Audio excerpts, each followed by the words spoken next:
1 week after a massive molasses spill, officials say they are collecting fewer dead fish.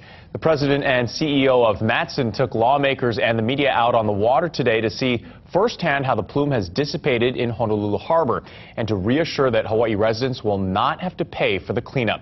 KITV4's Catherine Cruz has our continuing coverage. The mid-morning fish count was encouraging. Are we seeing the numbers decline?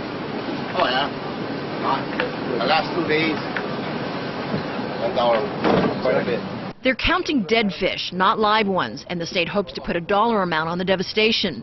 The tally is of today 25,000 dead fish of all sizes, but as of yet, no protected species. There's one monk seal that was seen at the boathouse on Friday. Interested in some of the dead fish. Lawmakers took a tug out on the harbor to see firsthand where the molasses leaked from an unused pipe.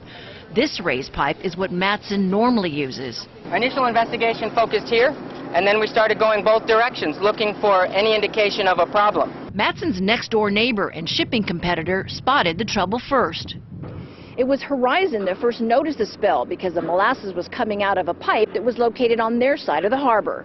But it's believed Matson is responsible for the easement, even though the pipe is not part of the system it normally uses. Today, the company president apologized once again to the people of Hawaii with the assurance that consumers won't pay for this through any rate hikes.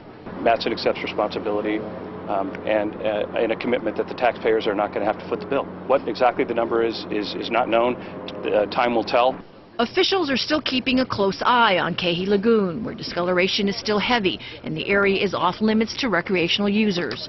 Water is still being tested daily, and so far oxygen levels have gone up in 5 of the 11 areas. I think there are lots of unanswered questions that we will need to look at as legislators about inspections, responsibility, maintenance, all those questions that the public has been asking. DOT officials didn't require a molasses response plan before and apparently didn't see a need to inspect the system. So what happens now? And if we need an inspection system or not for molasses specifically, because all the other regulated commodities are covered pretty stringently, and Matson follows all those rules and regulations also. So at no time DOT flagged the issue of that pipe to Matson? Not to my knowledge. The state hopes to get some of the results of the fish and coral sampling later this week. Talks are also underway to come up with a plan to offset the environmental damage. Catherine Cruz, KITV4 News. Lawmakers had planned to hold a hearing on the molasses spill this week, but now say they will wait until the various agencies probing the spill have results to talk about.